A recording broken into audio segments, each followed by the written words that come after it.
that girl burned.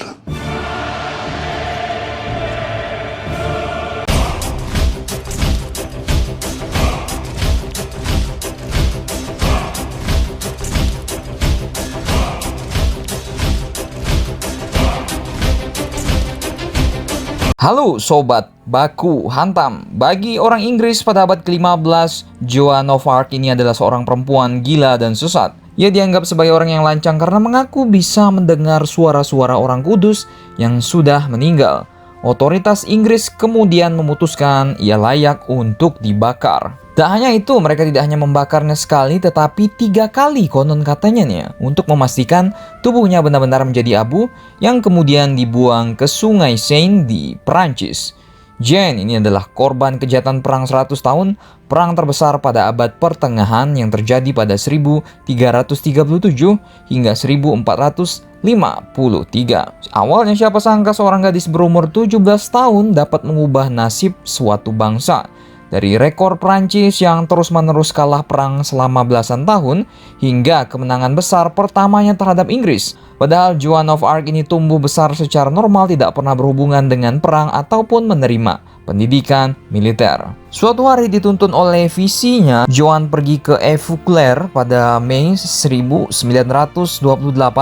untuk bertemu dengan Robert de Baudricourt, komandan garnison yang mendukung Raja Charles. Awalnya Baudricourt ini menolak permintaan Joan yang sampai membuat gadis desa itu kembali ke rumahnya. Namun Joan tidak menyerah. Pada Januari 1429 dia kembali ke Evauclair, bacanya Vauchouleurs, dengan membawa beberapa penduduk desa yang menyebutnya sebagai sang dara yang ditakdirkan untuk menyelamatkan Prancis. Baudricourt ini akhirnya mengalah dan memberikan Joan seekor kuda serta beberapa tentara untuk menemaninya menjalankan misi. Joan pun memotong rambutnya dan mengenakan pakaian pria untuk melakukan perjalanan 11 hari melintasi wilayah musuh ke Chinon, istana tempat putra mahkota bersemayam. Sesampainya di sana, Joan pun berjanji pada Charles bahwa dia akan melihat penobatannya sebagai raja di Reims dan meminta agar memberinya pasukan untuk memimpin serangan ke Orleans yang sedang dikepung oleh Inggris. Charles pun mengabulkan permintaannya dan Joan berangkat ke Orleans pada bulan Maret 1429 dengan mengenakan baju besi putih dan menunggang kuda putih. Setelah mengirim surat tantangan kepada musuh, Joan pun memimpin beberapa serangan dan berhasil mengusir orang-orang Anglo-Burgundi dari benteng mereka. Pasukan Anglo-Burgundi pun terpaksa mundur sampai melintasi Sungai Loire. Sungai Loire, bacanya Loire bos, baca bahasa Indonesianya. Ya, jadi admin belajar bahasa Perancis juga nih, sampai muncrat nih apa, liur admin, ya salam. Nah, setelah mendapatkan kemenangan yang luar biasa, reputasi Joan ini tersebar luas di antara pasukan Perancis. Dia dan para pengikutnya ini mengantar Charles melintasi wilayah musuh sampai ke Reims. Mereka mengambil alih kota-kota yang menentang Charles, sehingga memungkinkan penobatan Charles sebagai Raja Charles ke-7 pada Juli 1429.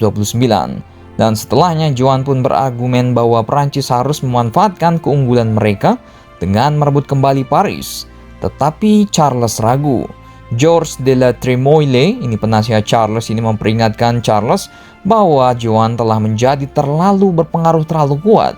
Maka pada musim semi 1430, Charles memerintahkan Joan untuk menghadapi serangan Burgundi di Compiègne. Dan saat berusaha untuk mempertahankan kota dan penduduknya, Joan ini terlempar dari kudanya dan ditinggalkan di luar gerbang kota.